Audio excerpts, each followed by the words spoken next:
What's up, everybody, and welcome back to Tide Talk, the Rhode Island FC podcast that's for the fans, by the fans. I'm your host, Ryan, and whether you're a day one sicko or new to RIFC, you found your home. Every episode, we're breaking down the latest from Rhode Island FC, the matches, the moments, the players, and everything happening in and around the club. Before we dive in, make sure you're following Tide Talk across all social media platforms. We're on Instagram, Twitter, Facebook, TikTok, and everywhere else you scroll.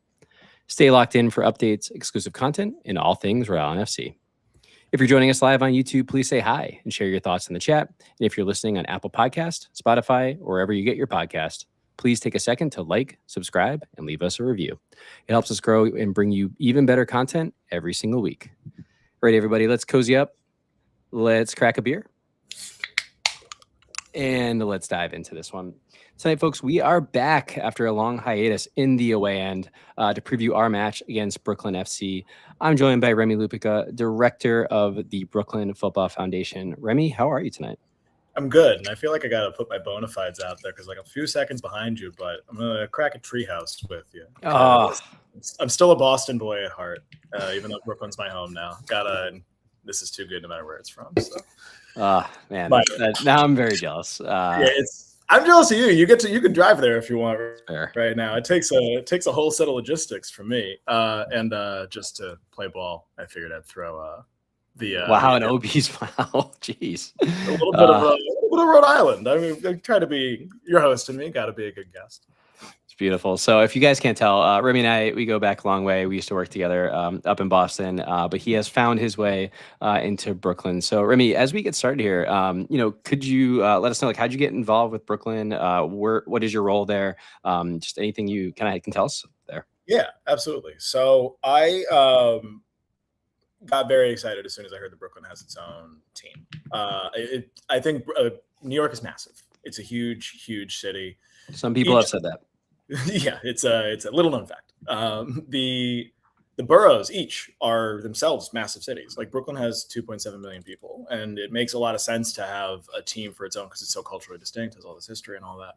So I got involved first as a fan, and now I'm still a fan. I started working for the club actually because I approached them. It's a very accessible club in many ways. It's a really wonderful thing.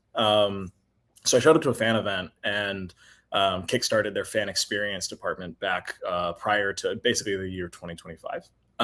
That was really, it's great to it's great to sort of, my specialty professionally is to start departments fractionally for small businesses that either aren't there in their growth arc yet or never will need a full employee in something like marketing or product development where it's can help with marketing, stuff like that.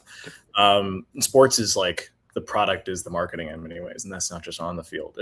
I give you all a lot of credit. It's everything that goes around the fan experience, and RIFC has sort of understood how to do that from day one in many ways, as much as anybody can do that from day one. So I came to Brookyln FC, worked for them for a bit to build a few programs, and then what I ended up doing is starting the Brookyln Football Foundation, based on a project I'd had on the side that Brookyln FC had suggested, like, you should start a foundation for this. It's valuable. It'll build community. And so I started the Brookyln Football Foundation, which is we're applying for 501c3 status. I got to get this legally right. Claim it until you have it. The government, who I am sure watches every episode of every USL team's podcasts, etc. They would be upset. We will not tell them to like and subscribe. That's for sure. Yeah, no, there's nobody down in DC. They got their own teams. So I started that as it's a separate organization. It's a 501c3 organization, and that's it's what a lot of sports organizations do, and it's what a lot of leagues can do, and we've walked our own path for this museum effort that I'm putting forward that I'm sure I'll talk about later. But I've run the full gamut. In summary, I've gone from like guy who heard the news to fan to like volunteer of sorts to employee to somebody who has a relationship and they're like a strategic partner with the club. Helps me see it from all angles for a city borough, but as large as a city that I deeply love and has become my home in the 10 years I've lived here. Yeah, I mean, that's amazing. And inside baseball here. We actually had a great conversation the other night, kind of getting prep for this podcast. And one of the cool things we talked a lot about is, especially opening this museum, you've dug like deep into kind of the history around sport, especially in this country, but also especially in Brooklyn. So can you tell us a bit about some of like the kind of history with Brooklyn for our audience? Yeah, I actually I'll start with like America. Like I tritely say often like Pele invented soccer in America in the 70s, and then we all forgot about it in the 80s, and then MLS starts in the 90s. And that's a narrative that like I get, because the 80s was oddly enough focused on like indoor soccer. That was like the hype thing of the moment. But American soccer has this like massive depth. The first match in Brooklyn history was 132 years ago. That was the first soccer match of any sort that was recorded, or like made the historical record, so to speak. The U.S. Open Cup is 112 years old, or the 112 years ago, almost to the day right now, was the first final. It's appropriate, and it's appropriate to say up front, that was two Brooklyn teams who played that match in Pawtucket. That was the first ever U.S. Open Cup final, called the Challenge Cup until the last few decades. It was held in Pawtucket. Not single digit miles from where you all watch your match, from where you all stand and cheer on the home team. So there's all this history that I'll get into, but Brooklyn has this massive history of like the most teams in U.S. Open Cup history that have won it. Most teams and most trophies, 9 teams, 11 trophies. And that is, I could go on and on about Brooklyn, and I love doing that for sure. You can see that. I'm wearing the the logo and all that. Beautiful. But it's a broader sense of Lonsdale Ave. Yeah, exactly. Shout out to Pawtucket J. Brooklyn is as it is in many things, not to be conceited about my own city, but Brooklyn is like, it is, as Brooklyn goes, sometimes does the country. And my hope with all of this is in talking about, through these museum exhibits we're standing up during the summer with everybody coming to America, is that sort of people engage with the history in their own cities and areas, and just the values that even transcend cities.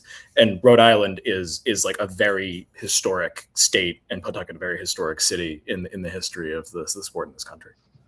Yeah, and we'll definitely get into that, especially I know we'll get to your time in Rhode Island because you had some sneaky time here. But Remy, before we jump into kind of Brookyln FC, which people I think listen to this podcast will think more of the men's team. Brookyln FC, the men's team, is not the first Brookyln FC team. So obviously the women's team kind of came first. Can you talk a little bit about that effort and how the women's program is going? Yeah, it's you can separate the on the field and the off the field a little bit. We had a really great start, and then we just hit every branch in the tree on the way down. Just every bit of bad luck that has befallen the team on the field. Haven't made the playoffs either year, which is sad, but the performances go beyond that.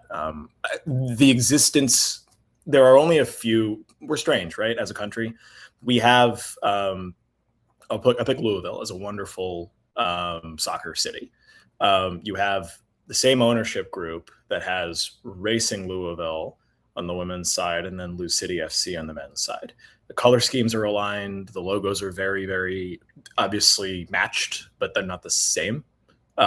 We create different brands and different fans, and there's justification for that in certain ways. But I think it's we, Sporting Jacks, and Lexington, the other Kentucky team, that have 2 teams, men's and women's, under the same umbrella. And I think all 3, no, 2 of the 3. Lexington led with their men's team. 2 of them were led by the women's team. I think that's one of the really interesting parts of soccer culture in this country, where soccer has been the sport, football for them has been the sport in England forever. I mean, they have their own strange history where they can't, like, women were not allowed to play for a very long time, which is crazy from our perspective in this country or anywhere. But you have an established footballing culture that is defined by the men's team. I would argue that the women's side for us and the women's side of the game generally is really a leader of the culture of soccer culture in this country, which is this really wonderful thing and speaks to both that we haven't ever said it as a country, but it leads to being a potentially modern sport in many ways, or a modern version of what the sport can be globally. Like America still has this opportunity to be really, really wonderful in that way. So on the field, I would have liked to make the playoffs, all that. Love the players, in my role last year I got to interact with them a bunch. They're wonderful people. Off the field, the idea of starting a community club with the leader for what the culture should be in this country, and a lot of what is just really booming here. Wonderful thing. Really glad we led with the women's team here in the city. I mean, think to your point about like American culture and leading with women, like the women are leading the charge because America loves winners. And, the women's team has done a lot more of that than the men's. But so Remy, I am going to ask for the next couple minutes. Like, so obviously you're doing a ton of amazing work, which we will get into around, the Brookyln Football Foundation. But I'm going to ask you to put your Brookyln FC fan hat on here. Yeah. So we are going to dive into the men's team. So Remy, how is the Brookyln men's team? How's year one going? Like, this is your entry into the league. That's why we had to do a special away end episode. We had to welcome in our the new team in the league. So how's it going being the new kid on the block? Thanks for welcoming us in. And honestly, nobody better than you all too, because I already gave you credit. I mean, your first 2 seasons and making the playoffs spoke for themselves, but like, we're akin to all the difficult parts of what you all experienced. And I think we're harnessing the great just watching the matches as a fan, like we're harnessing all as much as we can, but intermittently. Like I don't even want to call them growing pains. It's just like you step in. They said this with the Qatar World Cup, where it's like, are they going to understand how to run a thing that you inherently can't understand how to run until you do it? Mm-hmm. You try to understand what it's like to be in that regularity of a season where nobody's really, as a men's team, been there before. I see the results. I mean, I watch every game and I see the results, and I think the East as a whole is going to be really hard to predict. Other than I think Tampa's a cut above. I think Sporting Jacks is figuring it out, and then like beat Louisville. Couldn't close the deal in a few we're going to talk about that. Yeah, we got a little bit of I like what I see, and I trust this team and the sporting structure especially to sort of like take the good, grow past the bad. It's promising. You just at some point results have to hit, but with the home slate taking a break, we're all patient. Yeah, I mean, like you said, some interesting stuff. I mean, also we mentioned new kids like Jacksonville, obviously the other kind of new kid on the block this year. We gifted them their only point so far, so that's a sore subject on this show. But yeah, really interesting season. So for those listening, Brookyln so far, they are 12th in the East, which is just 2 points behind Rhode Island. I had a little jump scare looking at the table today. Last 5, it was loss, win, draw, loss, but a lot of really tight matches. So like you said, 1-0 loss to Louisville on the road. You then bounce back, beat Charleston 3-0, which we also did. So maybe, I don't know what that says about both our teams. And then a draw with Sacramento, 2 1-goal losses in the past 2. So definitely a team that's like clearly figuring it out. You're towards the bottom of the table, but the East, as you said, is so tight right now. So yeah, it's gonna be interesting to watch. We saw as a first year team, like it took us a little bit to kind of get our footing in the league and start to ramp up and pick up those points. So definitely a lot still to play for. But so as we kind of move into the team itself, so we always have on our away end 3 players to watch. But I am going to have a special rule for this one. You cannot pick the former RFC boys who we love so much, Gabby Alves, Tammy Okioshi, and Jackson Lee. So I know everyone out there wanted us to talk just probably about Jackson for 45 straight minutes, but I'm going to force you to talk about 3 other folks. I dare you take my Aussie from me, man. It's just not. I'm sure the chat's about to light me up, so don't worry, we'll go back to it. Yeah, I'm directing the blame to you, man. I would have loved to. To be clear, anyone listening knows to blame me, so that's fine. It's a good culture you all built up. It's good to know. Easy place to start. Marcus Anderson. He lights up the field. He's incredibly dynamic. Yeah, and Hans, who writes some blogs for us, was his first person as well. He said, Yeah, it's on point. It's like, hands, I want to give you credit, but also like it means you watched. You do like, not have to give him credit. Everyone listening also knows that you do not have to give him credit. But it means you watched. Also, Hands, get your blog out. What's going on, man? Where's your preview blog? Sorry, I had to do a little business talk for Tie Talk there, but Remy, sorry to cut you off. Good with me. There's it's good to see y'all have a great culture there that I admire quite a bit. It's a shame that you all are coming down the first two matches. Sorry, this is aside from the just don't go there. It depends on what you mean by go there. Like, don't even go there versus like Coney Island's great. It's lovely. Come down. It's the weather will hold out in October. It's just a shame that our first two matches are up with y'all before it gets to. Hey, listen, I already know there's an away trip being planned, and I know that it is almost an immediate sellout in terms of interest on at least one bus. So Rhode Island is very interested in this match. So very excited about it. It's a good time. There's nothing to be, if anyone's listening that's interested, there's nothing like official that's been announced. There's been kind of like some straw polling. So more details probably later in the season will be announced and any kind of official stuff there. But yeah, get excited. Being on, I won't make this one of my three, I promise. I won't cheat the question, but Coney is like, it's such an iconic New York like location. And it is, I think, wonderful in the context of like baseball fields being used for soccer, which can be awkward in certain ways. And like, I mean, NYCFC still does. Like, they've succeeded tremendously in MLS. Like, it's very workable. Good to know. The Coney, like, you can have the Cyclones, who are the minor league baseball team that owns that stadium. Like, they don't have to draw big crowds for it to be a pleasant thing, because you smell the ocean, you see the roller coasters, you see the parachute jump, which is this like a wonderful landmark and very notable. Big fan of Brookyln. I'm excited to welcome you all down when it gets to October. I just wish it was like midsummer, but yes. It'll be nice there regardless. The Marcus Anderson lights up the field. He's very, very clearly a prodigious talent. Watch his future. We're happy he's starting here, and we hope he continues to do what he's doing for us and roll on up the Jackson Lee. I would say to a less visible degree to like the naked eye, Vuk Latinovic like very much fits that. If you look at like his previous clubs, like he's sort of one of those any well-run club when they like in like England, for example, like Brighton and such, you see the like people that like players that they pull is like, where'd they get that guy from? And it's like based on analytics and like all of that. And they're usually pulled from like leagues where it's like went from this lesser league to being prominent in a larger league if USL qualifies, whether USL qualifies that or not. Tremendous talent there that like he showed a little bit last year with Orange County, but like he has continued to like he changes games. You can see it in the method of play. And I'll go for Jaden Servania. Like he's young kid, energetic. You can see I'm less in the mold of what I was describing before, but he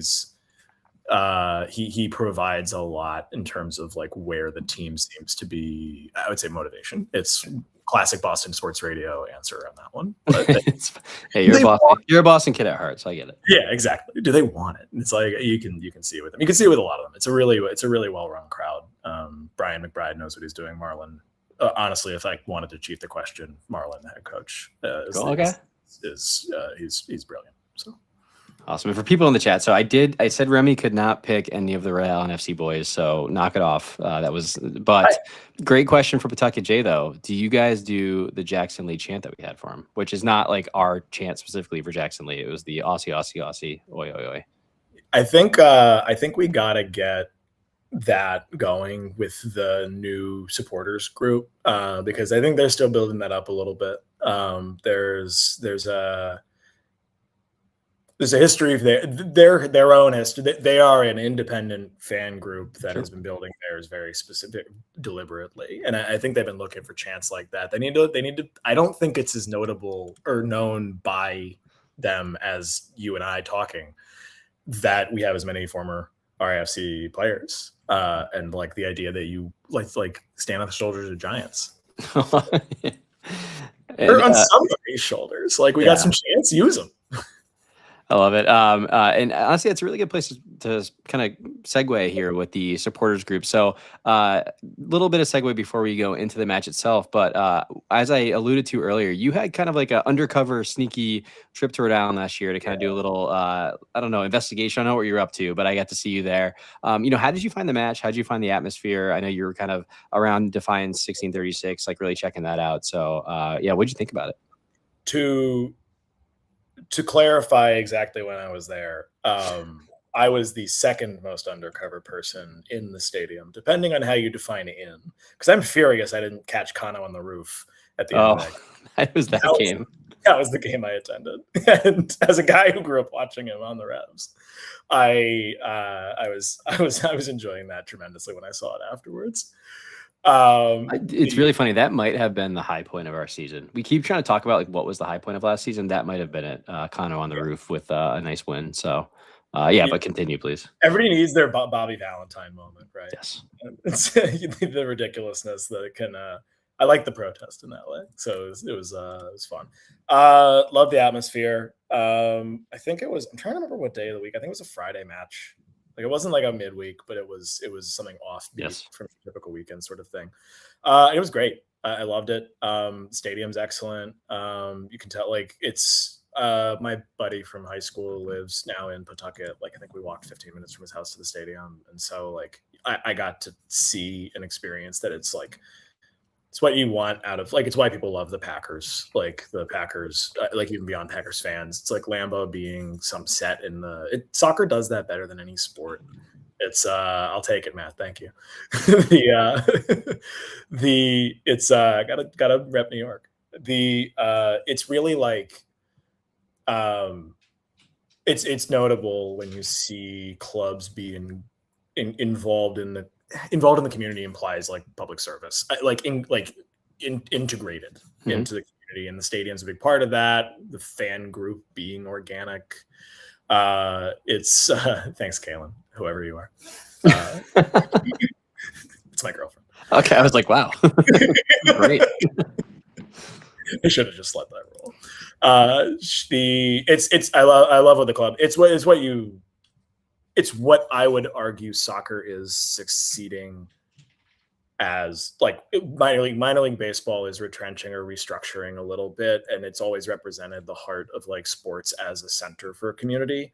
And soccer teams get that instinctively as a sport, but it's hit or miss whether that gets captured within American soccer. So I think you guys stand for the best of what it should be in the future. Oh, that's well said. All right, cool. So now we're going to start to really dive into the match. Actually, sorry, Remy. Speaking of Rhode Island and soccer, you kind of already alluded to this, but with the foundation and our fans would love like any other touch points you want to talk about with like the history of soccer in Rhode Island before we get into the true match preview here. Yeah, I am. Do we make this multimedia? Should I roll with that, or should you? Go for it. Anything you share, I can bring up. So if you have it available, I also could bring it up if you tell me what file. Yeah, I would say starting with I mentioned it's like starting with BK3. Cool. The field club, just because I think it's a hilarious photo, honestly. Like I just want to call attention to the ridiculous pre-Photoshop edits that were made in the context of like 1914 photo, like somebody misses the match. Like I wanted to call attention to the bottom left guy who like very visibly that's not the shadowing on the rest of, and it's really, really funny to me that like they had these like big arrow types. But you also get the middle guy too here. Like the bottom left is actually a worse. I don't know why I'm amused by the bottom left one more, but I think that other guy's worse. Well, the bottom left one might be JFK. We're not. I can't say yeah. JFK in 1914 is exactly. This is the best proof of reincarnation I've seen. Pawtucket J called it out too. Looks like JFK a little bit. Yeah, he was right. This is the first national champ. This is the first national champion of America. There was no national tournament prior to the U.S. Open Cup. A longer other story is that the federation, U.S. Soccer, which had a different. Yeah, this is not AI.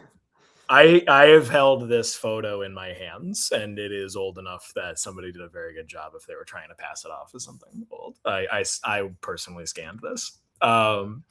Wait, can I pause you, Chris Peterson? Please, please reply. Are you serious that your grandfather's in this picture? Yeah, I'm interested if you are. Keep going. It is because it's spiritually accurate, if nothing else. Okay. Because this is an old photo. It's I think it's one of only two known photos, like all team photos of the Brookyln Field Club, who are like sort of an anomaly at this point in American soccer, because basically a national competition. The two potential federations were competing for like FIFA designation, and the U.S. Open Cup nationalizing a champion of American soccer, our federation that we call the USSF today, which under a different name at the time, they built a national competition that immediately everybody gravitated to them, including FIFA sanctioning them. As soon as that happened, like you had a beginning of a degree of professionalization that is a whole different story than what we're going to talk about here. But like this is the first national champion, and it's in fact significant that creating a national championship actually started to grow soccer in this country. We only sort of arrested that development when everybody was competing for league sort of deal, and then that is the photo I'll pull up next, by the way. I got caught up in the Arrested Development reference. I thought we were going a very different but fun place in this podcast. So I could quote it all day, but the leagues competed. The Great Depression hit. None of the leagues survived. Like there's lessons for come to our museum. Is my we have 9 in Brooklyn over the course of the summer, and one of them will stay active for quite a while. So nice. Even on the away trip, probably can get you all into see some of it. That'd be good. Yeah, let's all please everyone remind me to bug Remy before the away trip. That'd be a cool Defiance trip to make. Would love to have you all there, because it's speaking of seconds, as an old roommate of mine used to say when I was straying. I love that.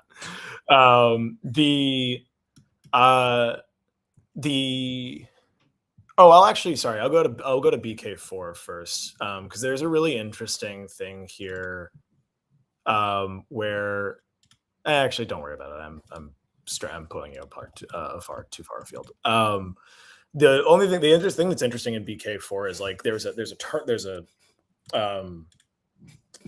a set final and not a set final location. The last line of what I had as the screenshot highlights that like the location is to be determined because there is like significant bidding for the match.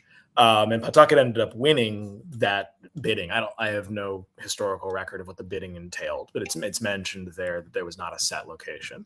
And so Pawtucket won it. As a side note, like there was Pawtucket was specifically located because of the blue laws there that sort of like didn't allow matches on Sundays in Massachusetts. And so Pawtucket being right over the border meant that you could get a lot of the whole region to come through. That in fact did happen with this. Like there was a ton of interest in showing up for, this is the other, by the way, like known group photo of the Brookyln Field Club.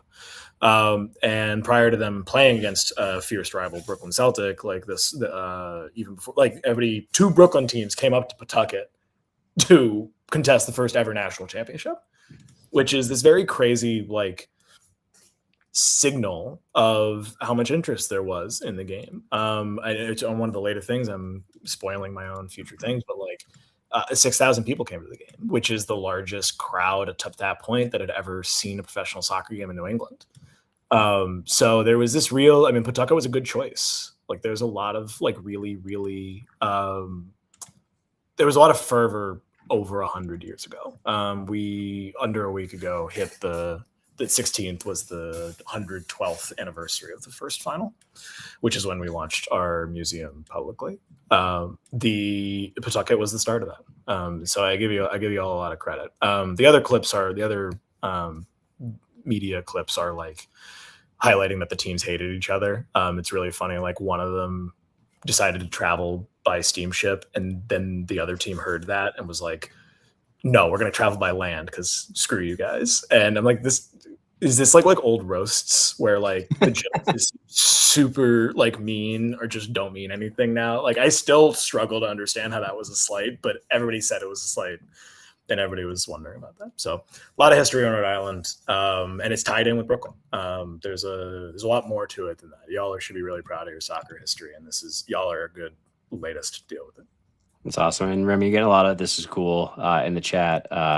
As I mentioned, people are calling out specific people who would absolutely love this. And yeah, I told Remy, we did our pre-call the other night, that I definitely will connect him to James and Tim, who we all know would love this. But yeah, so that is our history lesson for the night, folks. And we had to try to bring the education here to Tie Talk. It can't just all be cracking beers and being sad about soccer. Okay, we got to sometimes learn. Okay.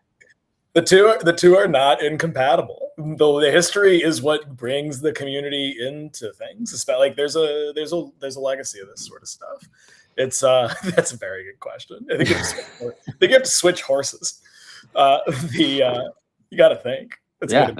It's good impression there too. That was not on purpose, but thank you.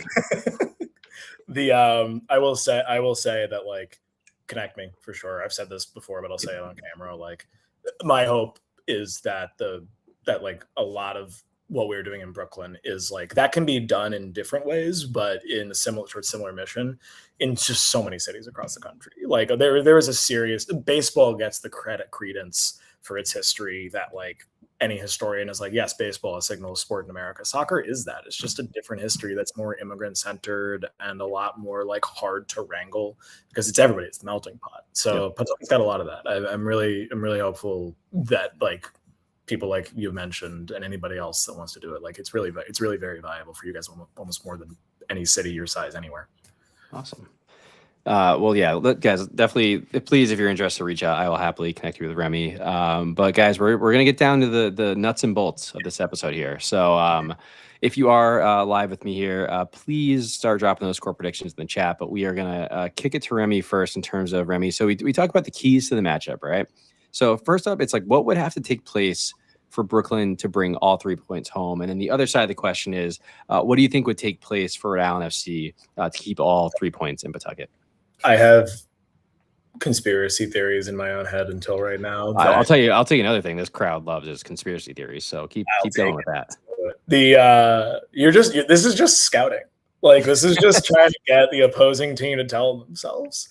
And I will do that because I think that everybody knows what I'm going to say. Remy, if you think anyone involved with the team would ever listen to this podcast and take it seriously, I have a bridge to sell you. Right. Yeah. I'm trying to build the credibility, Ryan. I'm trying to say that like this is. So you're being kind and doing that. We will immediately tear it back down. So it's a tough effort for you.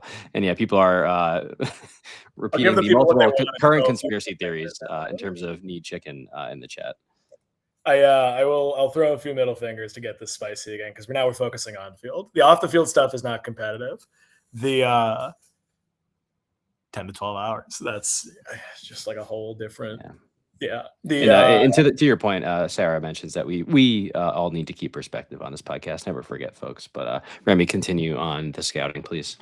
The scouting I offer is I really just feel like it's like momentary mistakes with how Brookyln can avoid or can take the 3 points home. I think as somebody who wants my team to win and therefore says the like obvious of like just prevent the mistakes. I think that there's just a lot. You look at a few Sacramento, the draw you mentioned was it was a penalty at the end that probably I would say was a challenge. It didn't need to happen. Like I'm not a player. If any player told me like back it up to my face, I'd be like, nope, you know better than me. But from the sideline, I was pretty close to it. I was in our field seating at that time, and it was not. I felt we had that in the bag until that point. There are similar examples of like balls going over, not overhead, but like skipping past an outstretched leg and stuff like that. So I think cut those out, and I like the way we play. It's harnessing the good. As much as I have watched you all a good amount the last year and a half because I like what you're doing. I wrote it for you. I'm sorry about watching us the past year and a half. It's the culture is what you watch for, and you put up a great fight against. I watched the Open Cup match because I have been watching as much Open Cup as I can by virtue of that being the core of our museum effort this summer. I thought, I mean, getting to extra time, last minute goal, obviously can't legislate for that. Like, it's not like that was the plan the whole time, but like keeping it 1-0 was. I think almost the inverse of my point of how Brookyln can keep it is keeping it a tense game. Like, I think you all have done that. I think you have succeeded when you have done that well, and we're exactly the team that is the right way to keep it. Doesn't mean a defensive game. I don't know what that would. Just controlling, like having a bit of control so it doesn't get out of control is like, don't let Marcus run wild, that sort of thing. Well, perfect. All right, folks. So we had some score predictions in the chat already here.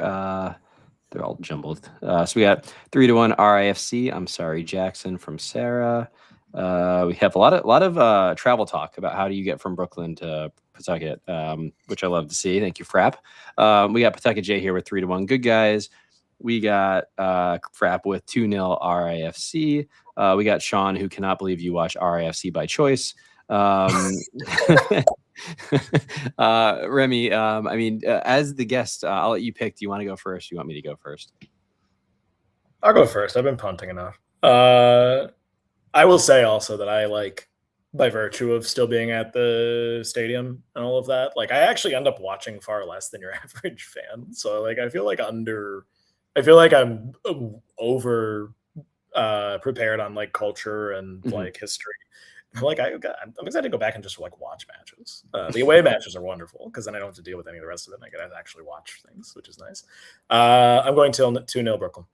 I think we can avoid. I think we've learned from a tactical matchup perspective. I think that I could also very well be wrong and throw the video in my face when I'm wrong. But I mean, if people did that, I think I might be ratting like maybe 10% on my predictions ever. It's horrific stuff. So don't encourage the folks. Yeah, but everybody's on your side, you know. That is not how it works around here. No one is on my side. No. All right, cool. So this is an interesting one. So you guys are 0-3 on the road with 2 goals for, 9 goals against. You do have the 4th worst expected goal differential overall.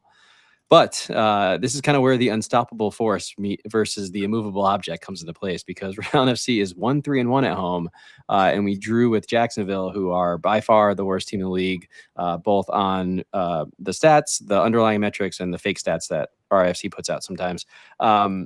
I am very torn. Guys, don't boo me. I'm going to go 1-1 draw. I think it's our favorite thing to do at home. I think it's going to be excruciating. I think we're going to score first, but then we're going to give it up. I mean, if you guys score first, I don't know if you've been listening to any episodes recently. That is like huge news if you guys score first. We just don't win after that, so that'd be bad. But yeah, obviously feeling a little down after the Portland away trip, as well as a couple other matches recently. But I'm going to go 1-1. This is also good because we never win if I say we're going to win, so have to make sure I didn't get that in. But I'm getting booed. Oh, here we go. Guys, listen. Everyone was here for the sad fest on Monday night when we talked about the Portland game, but now everyone, all right, a lot of boos in the fence. There's no straddling of the fence here, guys. I'm picking a draw. Stick to it. I mean, they're turning to process, not to predict further sadness. Oh, I mean, this is again is a bad place to go for that. Guys, listen, I don't know. That's my pick. And this, guys, the good news is if I picked us to win, we wouldn't. So like I'm doing us all a favor. I'm also not doing a true reverse jinx because I do believe it, but I mean, it is what it is. Please, listen, as I always say, if you are a player or someone listening to this that can control the outcome, please prove me wrong. I would absolutely love that. But also, wow, where is Matt? Guys, Matt is doing some great fatherly duty, okay? Like, please, he'll be back eventually. But yeah, I mean, Remy, before we wrap things up, and I need to cut the chat off at this point. Anything else you wanted to plug, especially around the Brookyln Football Foundation? I'll plug. We got some fun stuff. We're like our socials. We barely have half of them up. Like we've been bootstrapping this effort for a long time. It's we're partnered with the US Open Cup and US soccer more broadly. Like we have like agreements with them where we're like a lot of the history that I've pulled has been in partnership with them. A lot of that's been going on to so the plug I'll make is our Instagram handle is brookyln.football. It also happens to be our URL or URL I booked that redirects to brookylnff.org. We've got a big like sequential, just a whole lot of stuff happening throughout the summer. The goal is to like do everything I've already said, which is like the history of the sport matters. It really tells a story of like the immigrant story, the industrial story of America. For any of us wondering why there isn't like a West Ham or like a Tim's Ironworks, one of our future stories is like there should be. There was a team that won and died a year later because of a very American cause. And these were like works teams. They started in the same place as many of the rest of the teams that are now these massive like organizations called something totally different, West Ham United instead of Tim's Ironworks. We could have had those, if we still can in the future. I think that stretches beyond Brooklyn, and we just happen to have a very clean story through all of it. So follow us and like reach out. I'm super excited to hear what y'all end up wanting to do with Pawtucket and Rhode Island history. Like we're all in the same boat on that together, even as I will be yelling at my television when we meet in a few days. That's beautiful. So Remy, it sounds like you're up the irons. You want the irons to stay up? Is that what I'm hearing? I'm just trying not to say Man United because I think it would be hilarious if the Irons if they stayed up, because I know you have vested interest in that as a sure do. I don't want you all to. There's a big fall when you get that high of you winning a title and Tottenham getting relegated. I think for the sake of like ego management for the I think I want the Irons to go down, but nobody wins. I would have liked Leeds to go down. Let's be honest. I'm a Man United fan. Yes. I mean, Matt is never going to let me host this podcast ever again after this. But thank you. I have to say a huge thank you to Remy. I have I guess no good questions after this. It's how does it feel to be a traitor? I think that one might be to me. We got if you lose, will you take the boat back to Brooklyn? A lot going on here. Also, guys, come on. But I said to be nice to our guests. I wish I were going to be there. I'm going to be trying to open a museum in Red Hook. So that's news. It's going to be the press clipping. Yeah, exactly. Amazing.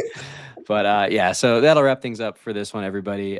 Just a reminder that Tide Talk is more than just a podcast. You can find us on Twitter, Instagram, Facebook for daily social media content. We also have Tide Talk, TikTok and Threads. Also have to always make sure I shout out the blog at tidetalkri.com, where you can find player ratings, pre and post match analysis, and our take on the latest RAFC news.